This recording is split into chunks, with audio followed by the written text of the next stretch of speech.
Hello, hello, hello, hello. Good morning, good afternoon, good evening, wherever in the world you're joining from. Welcome to Open Source Friday. How are we doing today? Let me mute myself on this other screen here. I'm just getting back to my home office, friends, after a bit of forced travel. I hope everyone is doing okay. I hope that, well, it's not a hope. I'm sending a ton of love to all the folks that were affected by the hurricanes and all the weather situations. I myself had to leave my house, but I was fortunate that I came back to a house, which is not like many folks. So it's wonderful to be back in my office, and it's wonderful to be here for another edition of Open Source Friday. For those of you who are joining us, maybe for the first time, you wonder, what is this Open Source Friday deal? Well, this is a GitHub Power sponsored but community-led event that we host every Friday in the hopes of highlighting not only the projects, but also the amazing maintainers, contributors, and all of you who are doing so much to keep this incredible ecosystem that we all depend on alive, well, and thriving. Also, it gives us an opportunity to explore new projects, very much like the project we have today. It's very en vogue, like they say. There is so many new and exciting things that are going to be coming up as part of the Ships for GitHub universe, all of which I can't say because they're surprises and you have to come to the conference or you have to tune in into the virtual stream. Or if you were one of the folks who joined our sweepstakes, then maybe you will be winning a ticket and you too can go to GitHub Universe and catch the action and all the announcements live. So the guest that we have today is actually a super special guest. I'm excited because we're going to do this today in English and next week in Spanish, because that's how we roll. Open sources, multilingual and worldwide. But I had the pleasure of meeting Xavi in our GitHub Universe event last year. And, you know, we have several stars and they are all really, truly fantastic. Every time that we get an opportunity to all be together in the same place and actually interact and spend some time together is lovely. Anytime that I get the privilege of hanging out with a star that's not only a nice person, but also an open source contributor, maintainer, and creator open source, it makes it even 20 times better. So I'm super thrilled that he accepted the invitation.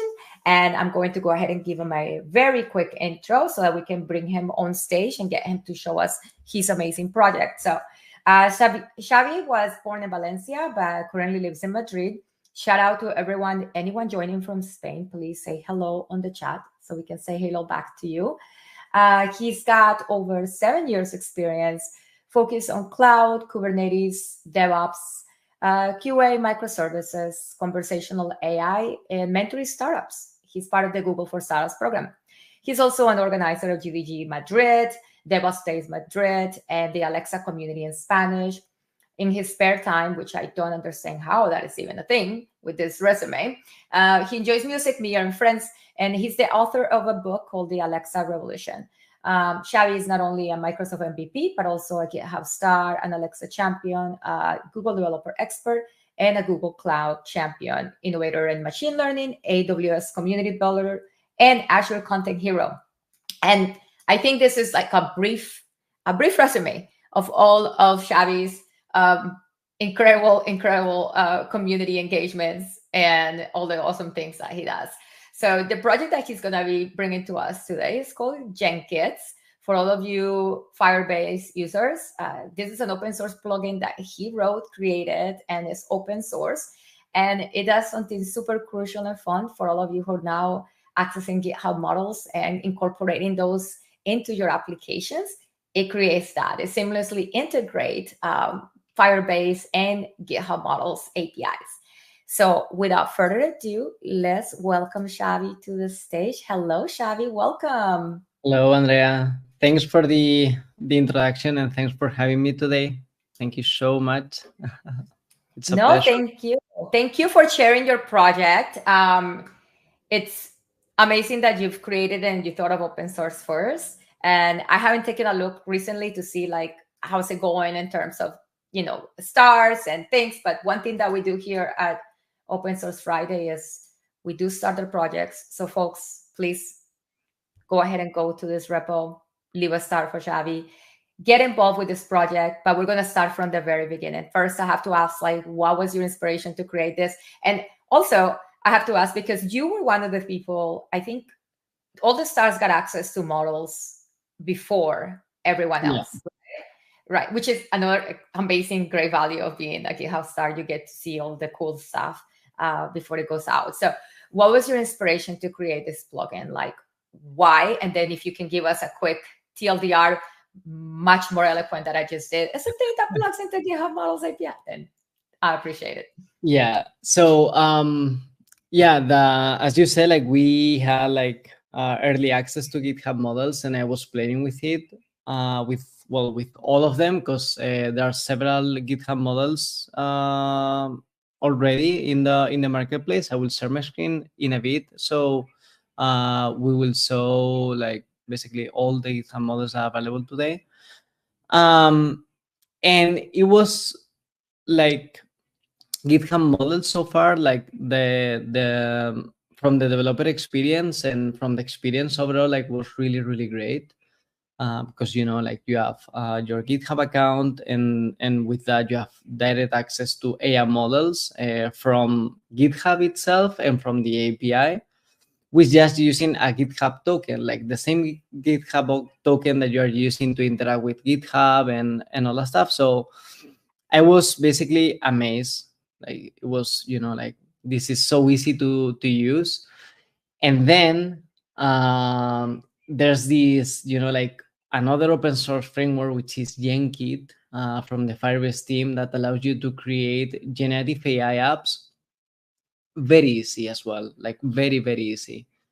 And it has like a plugin ecosystem, so like they have their docs, and you can develop like the plugins that you want. And I didn't see like the GitHub models plugin there, because GitHub models are really new. And I thought, like, why don't build it? So I build it. I will show you in a bit like all the capabilities that it has, but basically it is a fully functional plugin that allows you to create a generative AI applications using GitHub models in less than 5 minutes. What? So, 5 minutes? Yeah. So that is incredible. Okay. Let's get cooking. Let's take a look at your screen and Yeah. Let me share my screen. Share my screen. that's awesome. And I mean, you spin up this super quick, because I remember we announced models, and it wasn't long after that. Yeah. Already. I was, because I was thinking about the idea, because I was, at that time I was trying Firebase Genkit, and like I was saying, like I think GitHub models is a it's a good fit, for this. So let me know when my screen is You up. are, yes, I see it. We are on the Firebase Genkit homepage. So first of all, I'm going to introduce you Firebase Genkit, which is an open source project. And then I will introduce the plugin, okay? Firebase Genkit, I mean, it has the name of Firebase itself, but basically is a framework that, as I said, allows you to create generative AI applications in a super easy way. Sometimes people will ask, like, like, okay, so there are more, like frameworks out there, like Llama Index, like LangChain, and now there is, like this one. One thing, I use Llama Index, I use LangChain, and now I'm using Genkit. One thing that I really love from Firebase Genkit is the easy to use, because when you are using, for instance, LangChain, or when you are using Llama Index, you need to learn like their abstraction layer, basically. And Firebase Genkit, since the beginning, I mean, it is currently in beta, but since the very beginning, the main thing there was to make it easy from the developer experience perspective to focus on what matters, which is building generative AI apps, okay? LangChain as well and Llama Index, they want to cover like a big spectrum in the generative AI apps, making, like harder these, like while you are developing Gen AI apps. And Genkit is more so like, like right to the point.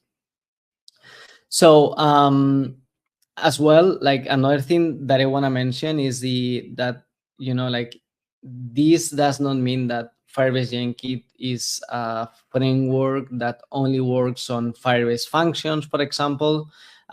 You can use it. It's literally like a couple of libraries, and you can use it to deploy wherever you want. Like if you want to use it in your JavaScript code, you can use it, and in your current application, you can integrate it super easily.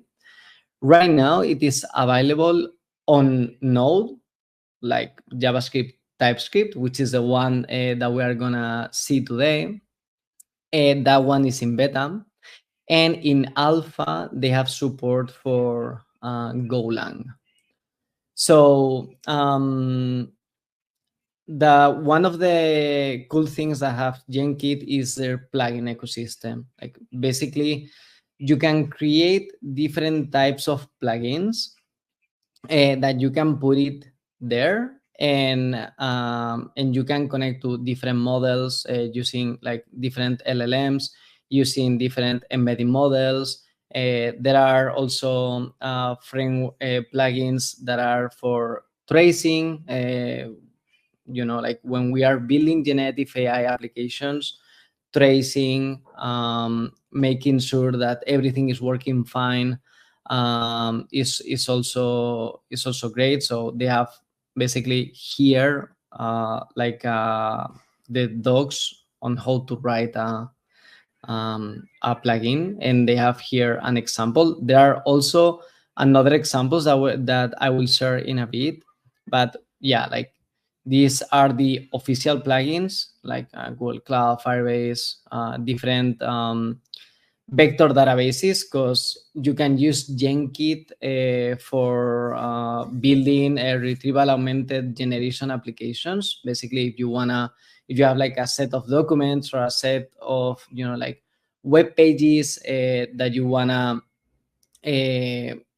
like ask questions in your generative AI applications, this framework is also supports this type of applications. You have retrievers and embedders. Here you can see all the information. So yeah, today we are not cover this because this is like we don't have enough time to cover retrieval augmented generation. Another cool feature is that has tool calling. You can define your tools as basically external functions that the LLMs can call. So this framework also uses this. So basically, most of the things that you need to build a generative AI app is covered by Genkit. Okay. So this is Firebase Genkit. Let's chat about GitHub models. GitHub models, if you go to github.com marketplace and then you click on models, you will see all the available models that are there today. One of the cool things of GitHub models, as I said at the beginning, is they are really easy to use. Like you just need a GitHub account, and you can, for instance, if we go to GPT-4o, you can have like a playground here directly, and you can interact with the OpenAI model, like, hi, how are you? Right from here. Like if it was, like if you were on Azure or in other cloud that you test, like you test the model, and there's another way to interact with these models that are basically using the API. So for the API, there are two ways to interact with it. If you go to JavaScript, for example, you can choose the vendor SDK. In this case, we are trying OpenAI GPT-4o. So you can use the OpenAI SDK, or you can use the Azure AI Inference SDK. Okay, both works fine. But whenever you want to build like a generic application that you want to, like for instance, search, or you want to use using different models, like, and depending of the and variable you use one or another, my recommendation is to use the Azure AI Inference SDK, because when you scroll down, and the most important thing is for like login is like literally just a GitHub token, and that's it. You are all set. So what I was saying is, like, whenever you wanna change your model, it's just an environment variable, and that's it.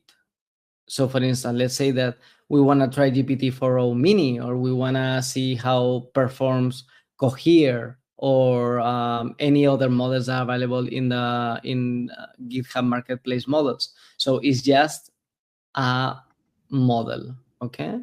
A variable. And before you could do that, and I'm sorry, I'm going to ask questions. And folks, if you're joining, please feel free to ask questions. That's why we have Xavi here today. Before you could just change that by it being just a change of a variable, then what was the burden on the developer? Like, how, if I wanted to use, I mean, that would be like lines and lines of code that I needed to write to be specific from one model to the other.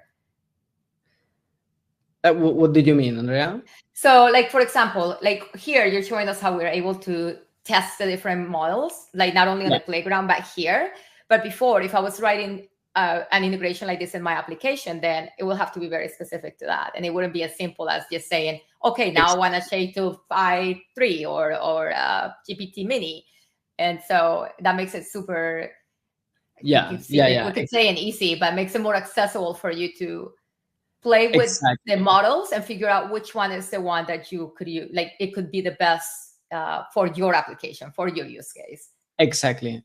And I think that is what makes GitHub models so powerful. Like, for instance, let's say we were trying GPT-4o. Let's switch, like, to a different vendor, like Cohere Command R. If we go to the Get API key and we use the Azure AI Inference SDK, it's literally the same, but the model name is just different. But the code, the source code, is exactly the same. So this is very useful, for instance, when you are doing like A/B testing, like, okay, let's try this model and see how this performs. Or, like nowadays, there's a new model every single day. So it's, like, let's say that there's GPT-5, let's try GPT-5 here. And it's just an environment variable that you just need to change, and your code just works, basically. So that's pretty cool. But if you want to build as I said, like generative AI applications and using GitHub models, my recommendation, or my go-to, is going to be to use Genkit. Why? Because Genkit has, as I said, like a bunch of like plugins, a bunch of integrations that makes you even easier. So GitHub models makes these things easy, but Genkit makes things easier. And all together, as I said at the beginning, like, you have a generative AI application running in less than 5 minutes. So that's why I create not this one, but this one, the Firebase Genkit GitHub models plugin. So how does that work? First, let me walk you through the code. Let me zoom in a little bit.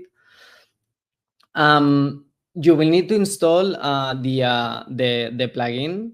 Okay, so, well, first of all, you will need to set up a Firebase Genkit plugin. For that, there's the Genkit CLI that you can install. That information is in the Genkit in the Genkit documentation, so you can just go there and follow the instructions. It's pretty straightforward. And then when there's like when that is done, let's say that you want to use GitHub models. In that case, what you will need to do is basically install in your JavaScript or TypeScript project this plugin, which is genkitx-github. And let me explain you how Genkit works. Okay, Genkit, basically the first thing that you have to do is to configure the framework itself by telling like all the plugins that you are gonna use. Okay, so to initialize the GitHub plugin is just as easy as this. And if you have, for instance, a GitHub token environment variable, you don't even need to set the GitHub token. You just need to specify this line. And with that, you have initialized Genkit with the GitHub plugin. So you, from there on, you can use GitHub models, okay? How to use a GitHub model? In Genkit, there's one of the most important functions is generate. Okay, so basically you will call to the model that you want with a prompt, and you will get a response, right? So here, like, this is just a super simple application, but like if you see like the amounts of lines, like the lines of code that we have, they are like literally like less than 20 and probably less than 10, and you have an application that, again, this is super easy example, but goes to the initialized Genkit and calls OpenAI GPT-4o asking to tell a joke. Okay, that's super easy. So again, GitHub models put everything, like super easy to build stuff, and Genkit as well. So everything together is just a perfect fit. What is a flow? This is a concept on Genkit that basically is like some sort of like a function. Okay, on Genkit, you will call flows. Okay, one thing that I like a lot from the flows is that it accepts a structure input and a structure output. A structure input when we are calling the LLM, the GitHub models, and a structure output when we are getting the information back from the LLM. Okay, as I said, the capabilities that this plugin has to interact with GitHub models are you can use like the generate function, which is calling an LLM, the one that you want. You can use tools. You can use images as input.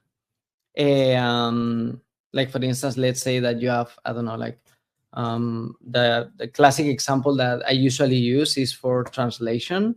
So let's say that you have an image that you want to translate from English into Spanish. You can specify that, like set that, and call the GitHub model, and the GitHub model will translate that for you in plain text. It supports JSON output, like a structure output. And I think that's in the also the embedding models for the retrieval augmented generation in Genkit for the when you want to create embeddings, that's also available. Okay. So this is like the plugin. One thing that I want to share with you before we go direct into the demo is that there's another repo that I created called Awesome Firebase Genkit.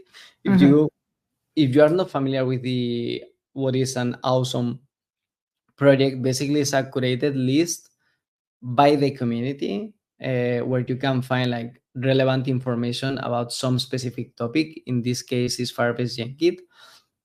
So you can find like a bunch of plugins for Firebase Genkit. They are the official ones, the ones that are supported by Google, and the ones that are created by the community. Because I wanted to also to showcase all the huge stuff that the community is building.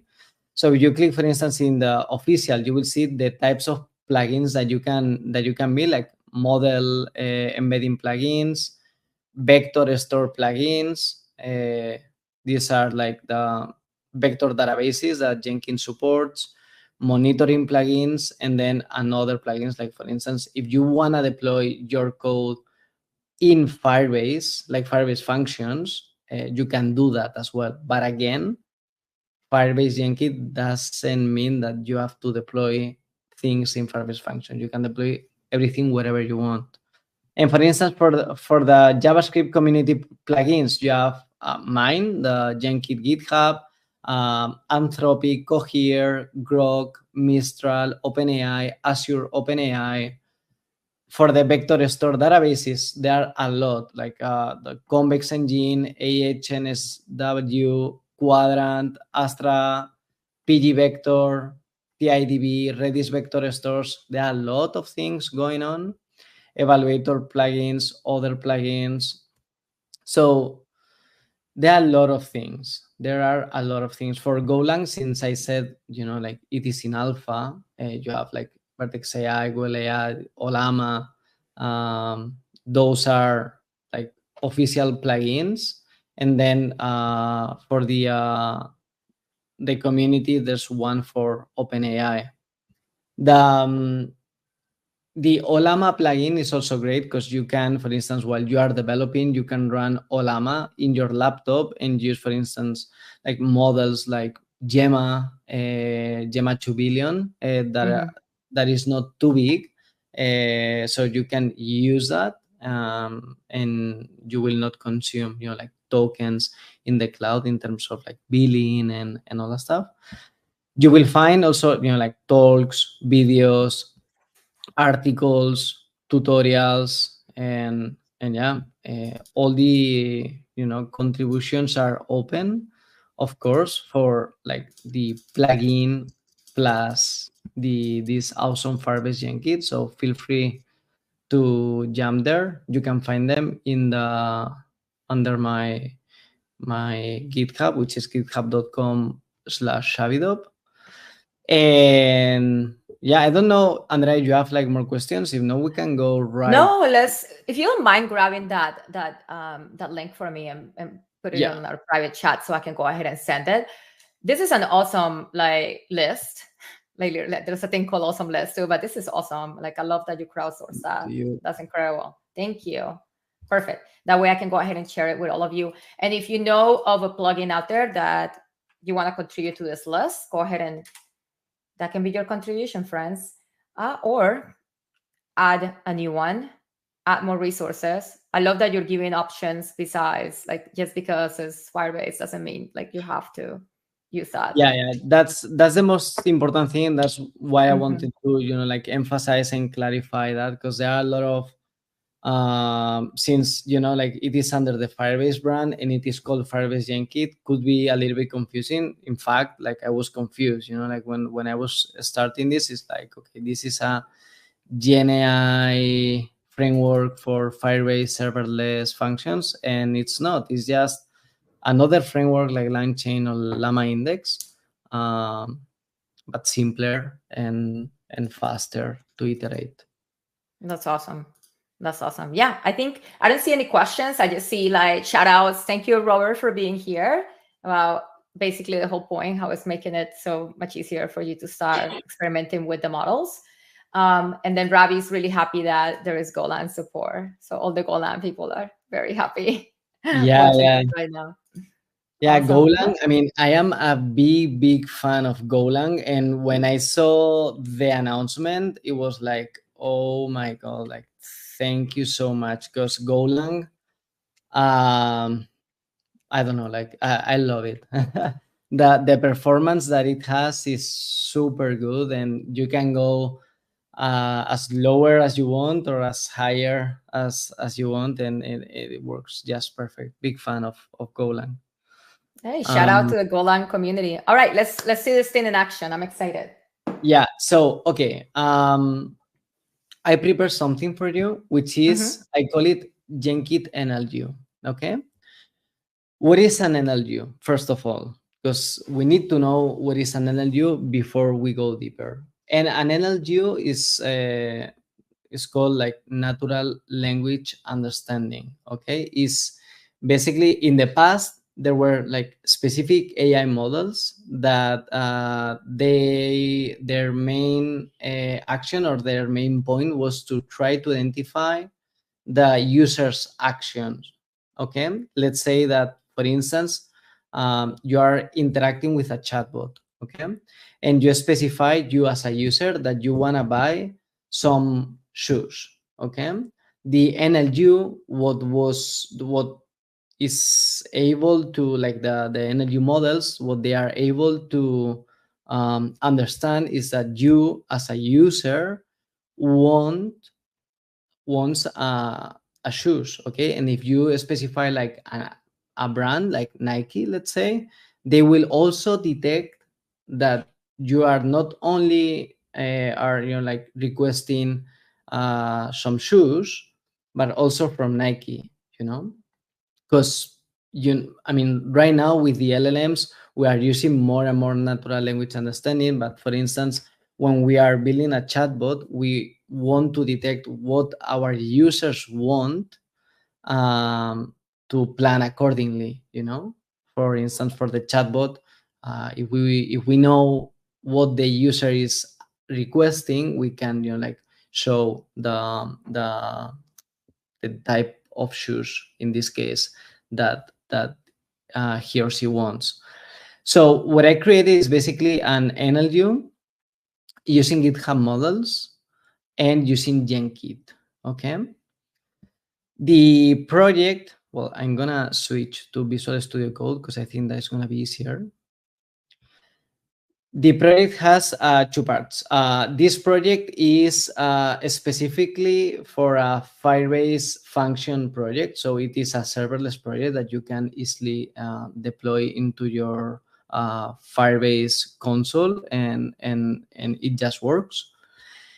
And then in the function itself, there's the index.ts. Okay, this is where like all the source code happens. Okay, let's dive in the code to see what is going on here. The first thing, as we saw, let me zoom in a little bit. The first thing that we have to do, and as I said before, is to call the configure Genkit to enable or to add the plugins that we are going to use. Okay, in this case, this is a Firebase function that's going to use the GitHub models, and we are going to use an engine called .prompt to manage our prompts, which is another plugin. Okay, I will show you how a .prompt file looks like, because it's one of the things that I love the most from Firebase Genkit. Okay, so next, what we want is the on-flow. Remember that the flow on the Genkit side is basically like the same definition as a function, but they call it flows. And using Genkit, from one flow you can call another flows. Okay, so you can create even more complex interactions, but calling from one flow to another flows that can do another Gen AI stuff. Okay. So the first thing that you have to do is like giving a name to your flow, and then remember what I said, that is strongly typed. This is one of the good things that it has. Basically, you have to specify the input schema and output schema, and you have to tell Genkit like the structure. In this case, we are gonna have an object type that has a property called text that is a string. Okay. The auth policy, like the authentication, for this use case, we are not gonna use any, and the output schema is gonna be just a string. Okay. So the first thing, this is the main function, okay, like the source code of the flow. First thing that we are gonna do is to define a schema. Define a schema. Well, before we dive in, let me show you the NLU itself. In an NLU, you have intents and entities. Okay, remember when I was explaining what is an NLU is basically to extract or try to detect what our users are telling us. Okay, so in this case, we have an intent called order shoes, and it has different utterances. Like basically, we can order shoes in different ways, right? So you have to give like some examples. Like I want a pair of shoes from shoes brand. Okay, this is like a placeholder. A shoes from shoes brand, and then you can add here as much examples as you want. Okay, so the shoes brand, this ID is defined in the entities.yaml. Basically, it's exactly the same. Like there are several shoes brand, and you can give examples. Okay, like Puma, Nike, Adidas, whatever. One of the cool things of using GitHub models and of using LLMs in general is like back in the past when you were using an NLU model, let's say that if you say like Adidas and Adidas was not in the example, the NLU model was like, okay, I did not understand. And you have like that kind of like frustration from the user, because it's like, why Nike works, why Adidas work is because back in the past, like you have to add like all the brands, and in this example, like manually. But using GitHub models or using LLMs in general, and in this case, like with just 2 examples, the LLM is like able to abstract and say, okay, I have Puma, I have Nike. If you send to me Adidas, I will take it. No worries. Okay. Oh, Of course, the more examples that you give, the better. That's 100%. But this example is pretty neat because with just 2 examples on the entities and 2 utterances, we were able, like these NLU powered by LLMs, powered by GitHub models, it will detect everything. With just 2 utterances, 2 examples, which is pretty cool. So basically what we want is the ID of the intent, like order shoes, and the ID and the value of the shoes brand. So I can get that back and send that to my backend and say, okay, the user is calling order shoes, and the shoes brand is Nike, for example. Okay. So how can we do that with GitHub models and Genkit? Basically, you have here, the first thing that we have to define is the output schema, okay? The output schema, as I said, is the intent and the list of entities that has been recognized, okay? In this case, what we will see is intent is gonna be order underscore shoes, and entities is gonna be like the list of shoes detected. In this case, could be like Nike, Adidas, the one that we use, okay? And then we define our prompt, okay? Prompt ref is called NLU. And you guys, maybe you are asking, okay, where's the prompt? Because I only see here TypeScript code. Where's the prompt? The prompts are stored under the prompts folder. So if you call the prompt ref and then the NLU, basically you have to have defined an NLU.prompt, okay? I like this abstraction because basically you can have a prompt engineer working only on .prompt files without touching the TypeScript code that is mainly touched by developers, okay? So, what is what the .prompt, like the structure, what is this? The first thing is here in the first part, you have to define the model that you use. In this case, is the GitHub model GPT-4o, the input that we need, which is, it has this schema, which is intents, entities, and user. The user input basically is our database of intents, our database of entities, like the YAML files, and what is the user requesting, okay? And then the output is going to be JSON format, and the schema is NLU output, okay? So if we go back, this schema is the one that we just defined, okay? You can define that here as well in the same way that we have defined it, but I wanted to use these two ways to showcase this feature. And then the prompt, as easy as this, like you are an NLU that detects intents and extract entities from a given text. You have these intents and utterances, which is a placeholder for our intents.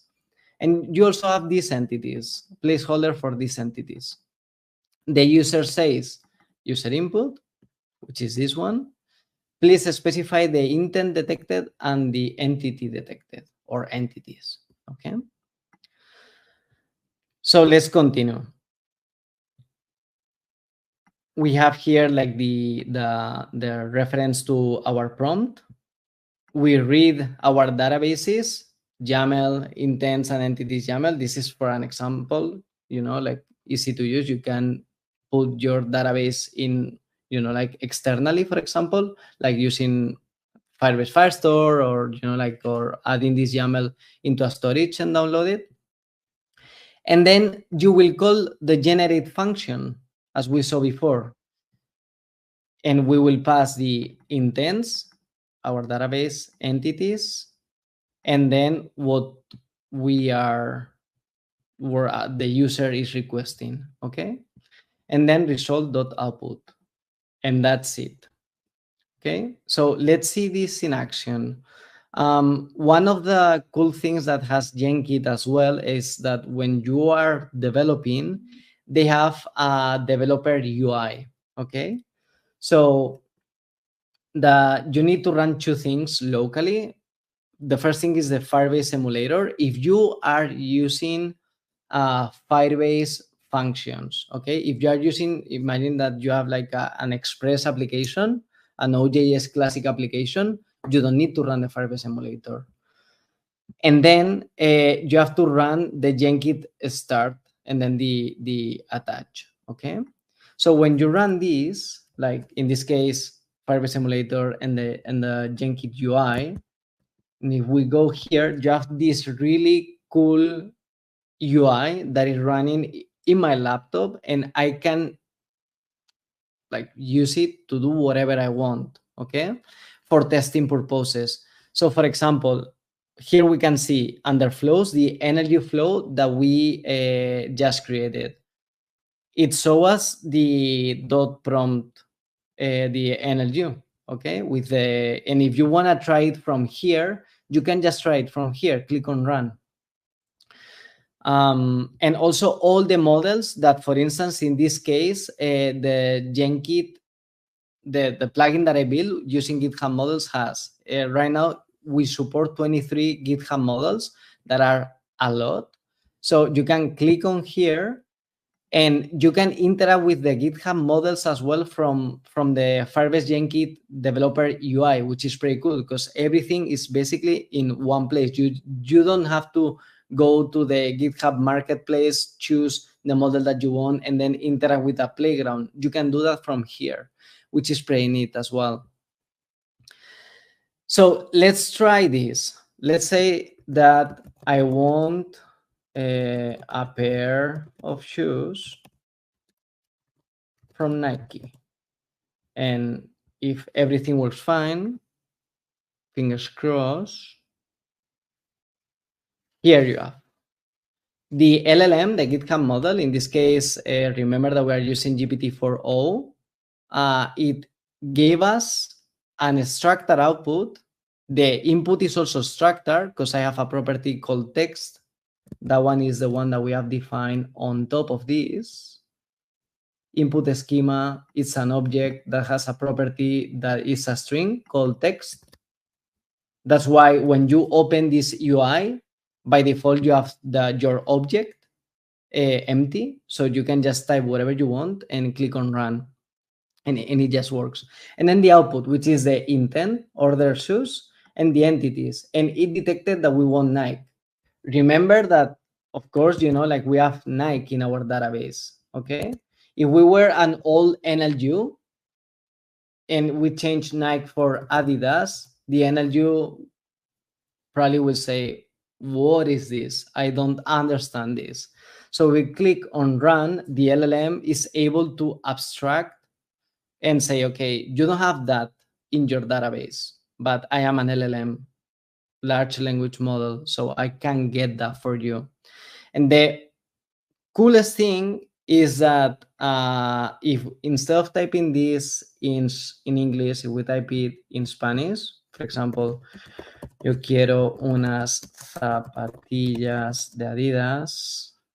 Let's say if that works, because this is just live. But here is the same. It works. Nike.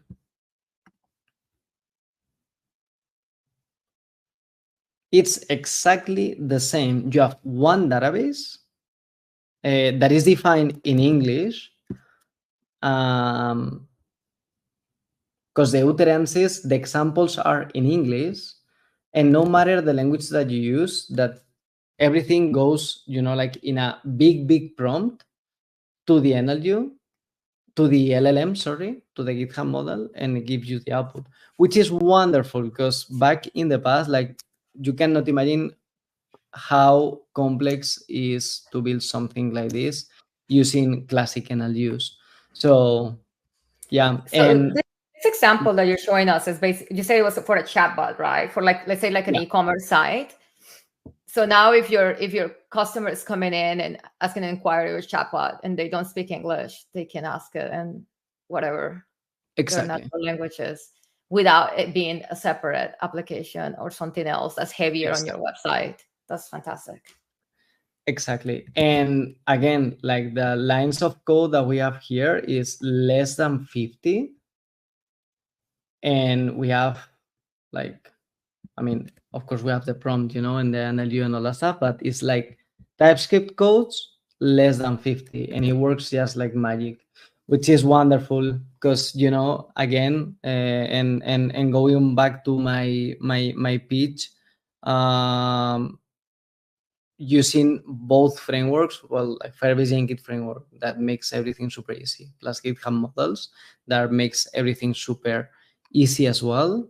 Boom, you have Gen AI apps that, like, the limit is in your head, like in your brain. You can create whatever you want. So yeah, that's really great. That's so cool. Have you seen any use cases now that you can share with us? Like, or like, what do you think? Like, I know it's super new, so you just literally put this out. Like, I don't even, has it been a month? I don't think it's even been a month since you Yeah, open I sourced think it it. was a month or so. Yeah. I'm seeing things using Genkit for sure. Mhm. Not because the GitHub models, like the limits, the rate limits are a little bit low right now, because I think they are in beta or something like that. But I'm seeing like enterprise applications using Genkit. Yeah, that's for sure.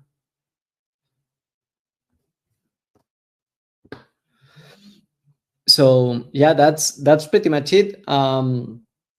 You have my code, like everything that is showcased today is, of course, open source, and you have everything under my GitHub account, shabidob/genkitx-github, shabidob/awesome Firebase Genkit.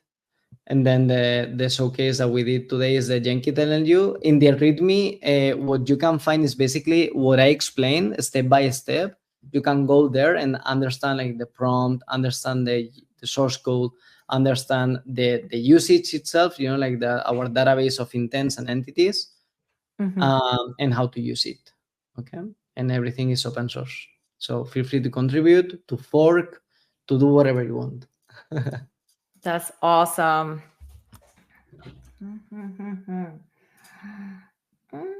Give me 1 second.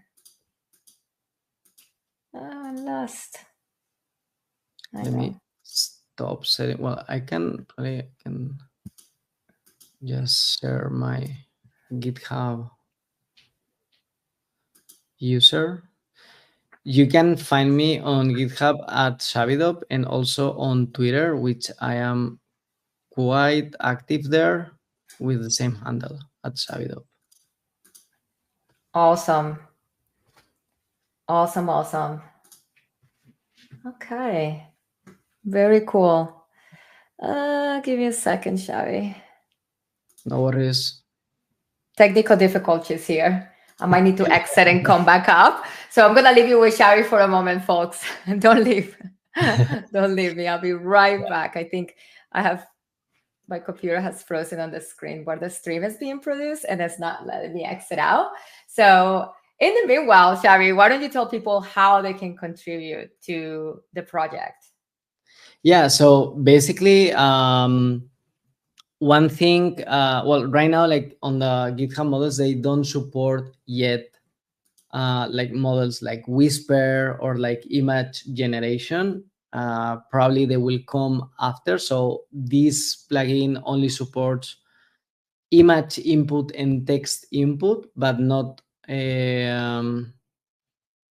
audio, I think. Well, right now, I'm confused. I don't know if GPT-4o supports audio, but the plugin does not support audio and image output. So when GitHub model supports that, if anyone, I mean, I will add that. But if anyone wants to help me, to add that feature in the plugin, please feel free to like open a pull request or open an a issue that is like a new feature and contribute with a new pull request. That's 100%.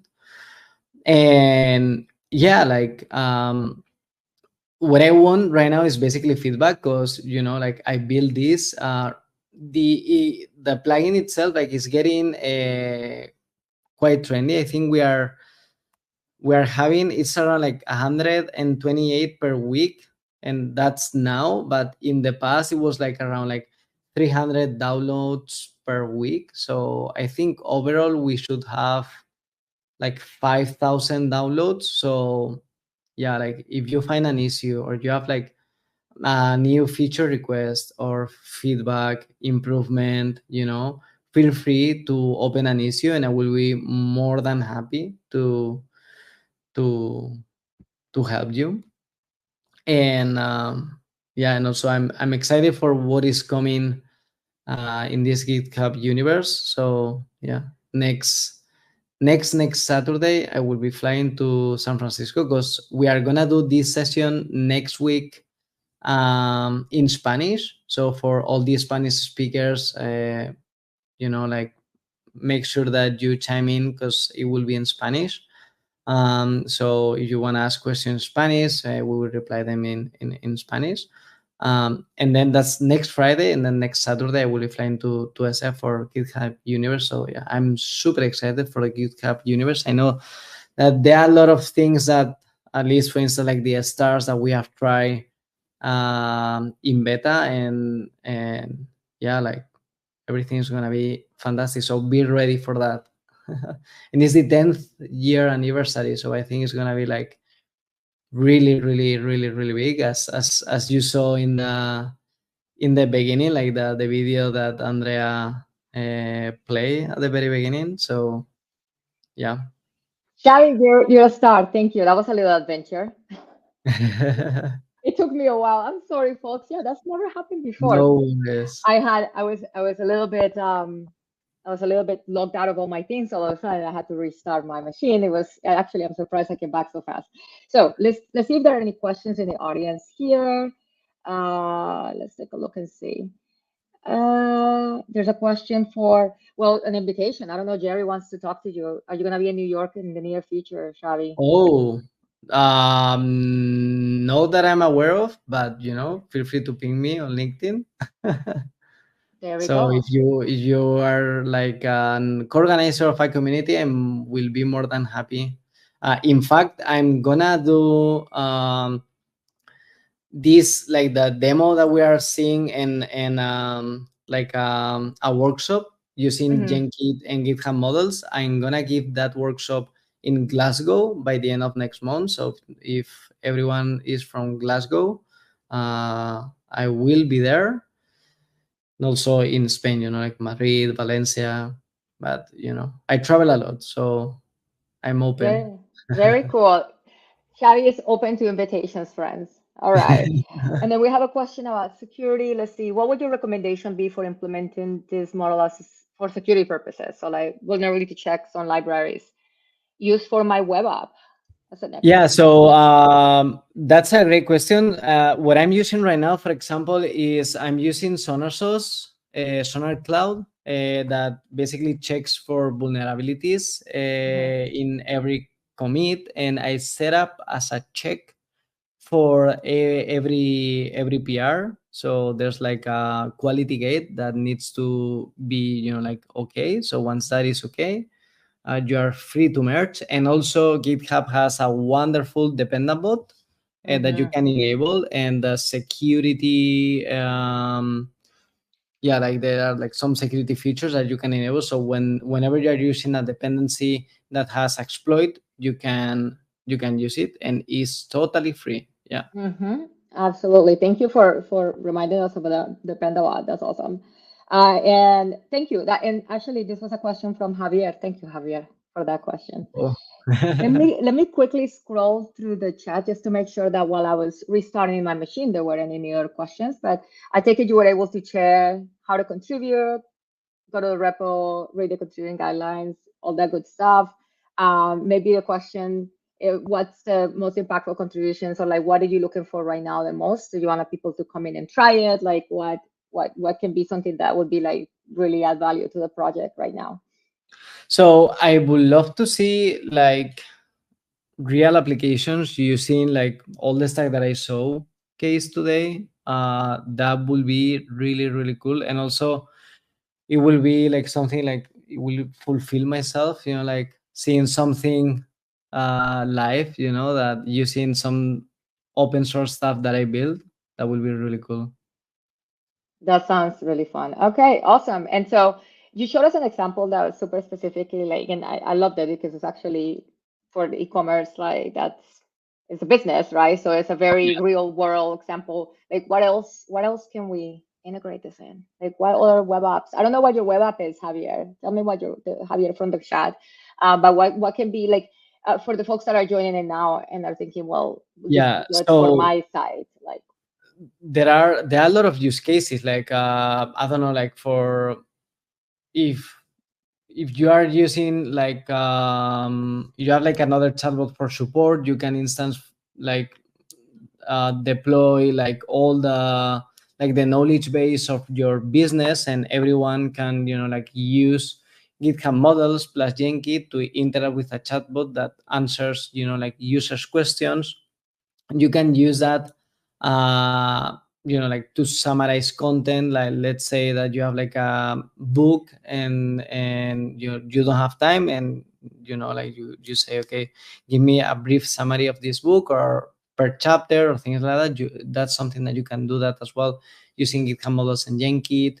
Another cool use case that I saw is like e-learning web, that basically you are the one that auto generates the courses. Like it's instead of going to Coursera and you see like a GitHub course, no, you type what do you want to learn, and it creates, and that's built using Genkit. It creates an entire course with like chapter 1, chapter 2, chapter 3 challenges, and it is amazing. So the all the things that you can do with generative AI, with GitHub models, with Genkit, it's just incredible. that is such a good idea for you to create your own, not only for like content for like, let's say commercial content, like for all of you who are creators or like are amazing teachers and want to put out content, but for you to learn, like, because you can do your own kind of quizzing Yeah. thing, right? Like For that's me, pretty cool. Yeah, let me share the web app, like, cause when I saw that was, oh my goodness. Yeah, let me see if I can get it. It is called Eureka. Mhm. Let me share the link with you. Yeah, please. So I can go ahead and share it with everyone. I just listened to this podcast, like, but like something about the best way for you to learn a new whatever it is to quiz yourself, um, and not like that you retain more information if you're like constantly stopping and quizzing. So I've been trying to apply that to things that I'm trying to learn, and it's true though. So this will be a great way for you to make that easy for yourself. So see Yeah. if you can find it, and then that's awesome. Yeah, and like for instance, if you don't want to use like text to text, and you want to use like image to text, for example, that's something that you can use, and you can do like object detection. For instance, last week that was really cool as well. Last week I developed an app that was like when the little babies, when you prepare food for them, Hmm. you have to be like very very aware of like what you give to the babies, how you give to the babies, like chopped, like blended. So I created an app that literally you send a picture of the like these classic plates with dividers for kids, What? and you like the LLM detects like what is in there, like the GitHub LLM detects like what is in there, and you specify like like it's 6 months years old, it has like allergies to peanuts, for example, or things like that, and it will like, of course, when we are talking about this, you have to take this as an like as an like, don't take it too seriously in Right, terms of right. Like you gotta double like, check. Like don't. Yeah, it's not the exactly. goal. Like still doesn't mean like put the plate in front of your baby without E- knowing what you're Exactly. giving them. Yeah. But yeah, it will give you, like suggestions, like that's great. Probably the strawberry, instead of, like chop it in cubes, you should blend it, because for a 6 months years old baby, that will be better, and things like that. So yeah, or you add like something, if it detects like chocolate or sugar or something like that, that for early babies there it's not good, like it will tell you, okay, you are gonna give chocolate for your baby, and probably that's not a good idea because of blah blah blah. So yeah, that was another cool idea that you can build using LLMs. In this case is from GPT-4o That's very vision, cool. using GitHub models. So yeah, there are a lot That's of things very that cool. you can do. I love that. I love that. I seen that you. I'm sure you've seen the meme that there's a meme out there that says like I don't want this to be building like creating art or like writing books, but like instead like solve problems that are like real problems for me that would Yeah. take time and effort. And that's really cool. Very cool. Shari, thank you so much. Before we go and listen, I know we're going way over time, and if you're still here, you're a warrior. And thank you for hanging out with me through. I cannot believe I had to start my machine in the middle of the stream. That's never happened before. Um, I'm gonna see you in a week, a bit over a week, Yeah, because we are going to be going to GitHub Universe. exactly. So if you don't mind and you have a moment of time, because friends, I mean, I know when I say it, it comes across as I'm a chill because I get paid by these people. But you had an opportunity to come to Universe last year. And so could you quickly just share what do you think was your experience? Like, how was it? Did you like it? Like, Yeah. would you go again? I mean, obviously you're coming, I already said Yeah, that. so GitHub Universe was amazing. Not only because of the talks, the keynotes, the new releases, like that's also amazing. Like the things that you can learn from like real use cases from GitHub experts. I mean, that's the value that has that is incredible. But also like the networking. I mean, we are here today, is called Open Source Friday, and GitHub pushes for the open source community by a lot, and you can find a lot of maintainers, a lot of open source contributors, uh, like really, like important people from the open source community goes there, so you can chat with them, you can have a coffee with them.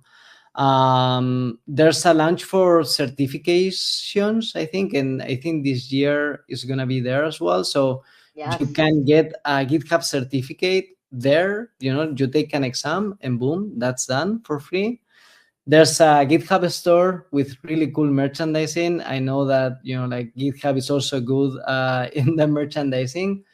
And the donuts, one of the most famous things of GitHub universe. So I love that. I'm in it for the donuts too. I'm in it for the donuts. But you're so right, though, Xavi. Like, I mean, part of the reason, like, we're here, obviously, like, we met in person at GitHub Universe, and a lot of the amazing networking and learning relationships that I had this past year have been from folks that I've met at that event. So the talks are amazing. Look at this epic lineup of speakers. yeah.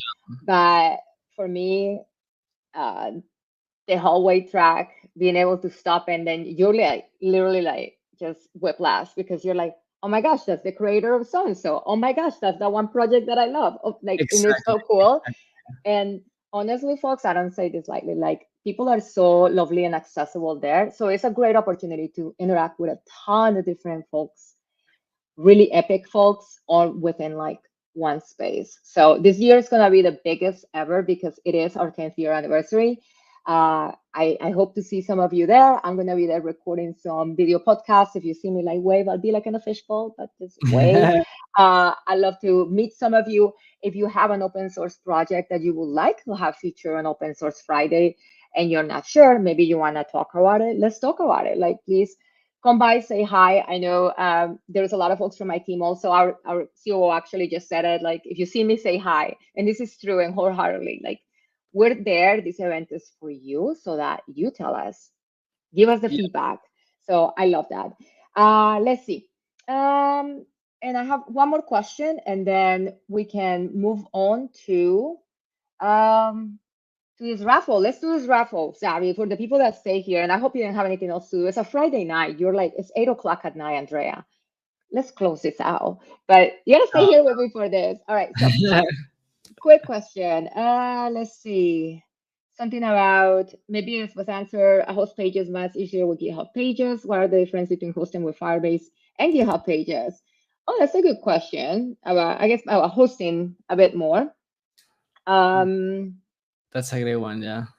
Yeah, I don't know. Like, I guess it depends on what your use case is, I guess. Exactly. It's like picking Depends. a framework for anything.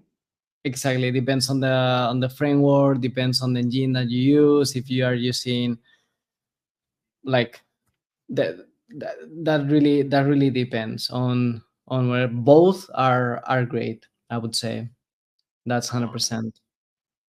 Listen, I'm team use what makes you work the happiest, fastest, most productive. So you Exactly. test them all, figure out what you like best. Exactly. Thank you. Thank you so much, Ayla, for the question. All right, so folks, don't forget, check out GitHub Universe. For those of you who have entered the sweepstake, this is the moment you've been waiting for. And I am super excited to be able to do this here today. We're gonna do it with Chevy on. All right, let's see. I'm gonna share my screen. And then I have to go back out of the screen. So the way it works is folks enter this giveaway. It was open earlier in the week, and you just need to sign up for the virtual experience and leave us your username. And be in the US based. I'm so sorry, because that's just the rules. I didn't make the rules, but then what are the rules? And yeah, what do you win if your username comes up on this screen? Well, you win a ticket to GitHub Universe. You get to come and have a donut with me, or not if you don't want to. That's fine. You can meet Xavi in person, or not if you're open for it. But yeah, so thank you so much to everyone who participated, and best of luck to all of you who entered.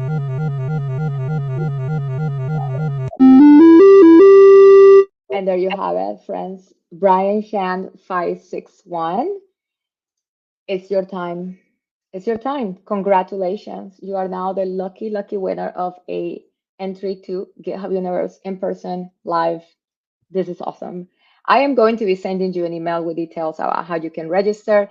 And I hope we take a moment to meet. I want to interview you. Come into the podcast. I hope this is a really good experience for you, as it was for Xavi last year, and I hope the donuts are still good this year. They're gonna be epic. I know it. Thank you, Yeah. everyone. Xavi, thank you for being here. You're the best. Thank you for hanging out with me for so long. And you're like, next week, we'll keep it briefer. For those of you who are here from our beautiful Spanish-speaking communities and you want to see all of this in your own language, join us for Open Source Viernes next Friday, where Xavi is going to actually demo, once again, Genkit and his plugin. And we're going to do it again, but we're going to do it in Spanish. So thank you, Xavi. Any parting words? Thank you very much, and thanks for having me. And yeah, see you all next week. And if anyone comes to GitHub Universe, feel free to ping us. Yeah, for sure. Say hi to Xavi. Say hi to me. I have one more thing, and then I promise you're like, Andrea, this is the second time you said you have one more thing, but this truly is the last thing, because I would be remiss if I didn't share this really epic news. For those of you who joined from the continent of Africa, which we usually have a lot of folks that are joining from there. I know that the time's not like very conducive, but some of y'all night owls, that's what you do. If you're here and you're from South Africa or the South African countries, I have amazing news for you. GitHub is coming to you. What? We are coming. We are coming, and we're not just coming. We are going to host an amazing community event for all of you in Johannesburg. So please go to the website. I'm going to share the link to the website. We should be announcing our speaker lineup soon, which is going to be really cool. We have the absolute privilege and honor of having a keynote by our CEO, who is also traveling. And we have an amazing panel. We have our chief of staff is coming. There's going to be folks from the All In for Open Source Africa, folks from Open Source Community Africa, folks from Chaos. We have some local partners who are doing incredible work for their community there, and they're going to be joining. So if you are interested in attending this epic conference in Johannesburg, November 14, go to githubconstellation.com and sign up today, please. We're keeping it very intimate, so it's going to be a smaller crowd. Go ahead and sign up. Hey, if you ever wanted to go to Johannesburg on vacation, this might be a perfect opportunity for you to go. So great news for the continent. I'm so excited that we get to be there and just see what awesome things the community are building. We're hosting a hackathon, folks. This is going to be a full epic day. So can't wait to see you there. As always, thank you so much for being here. Congratulations so much to our amazing winner. I'll be sending you a message shortly, Brian. And thank you for your support of open source. We'll see you next week. Feel free to leave your questions, comments. If you're watching this post recording and you have questions for Xavi, he's pretty awesome. So I know if I send them to him, he'll make sure you get an answer. So thank you all so much for joining. Don't forget, November 14, save the date, Johannesburg, GitHub Constellation 2024. I don't know if there'll be donuts, but there's going to be swag and awesome sessions. All right. Thank you all so much again for being here and for your support for open source. And we'll see you next week. Bye-bye.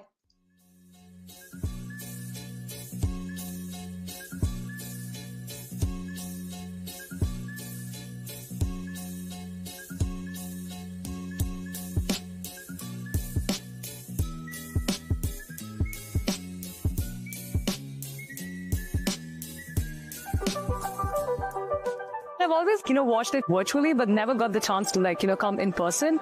And I actually took the chance and, applied to speak here. And I was invited to be part of the panel discussion today. So it was really amazing to, actually come here to experience all of this. I think GitHub Universe does have this very casual feel to it, and presenting on the main stage, there's definitely this I'm just talking to developers about this cool thing that I get to work on every day. It's a very different conference feeling than a lot of other places I've presented. It's a super welcoming conference and really has a community feel to it, which is amazing. I'm very grateful for having the opportunity to actually speak here at GitHub Universe. So having went through the keynotes, it was an exciting keynote.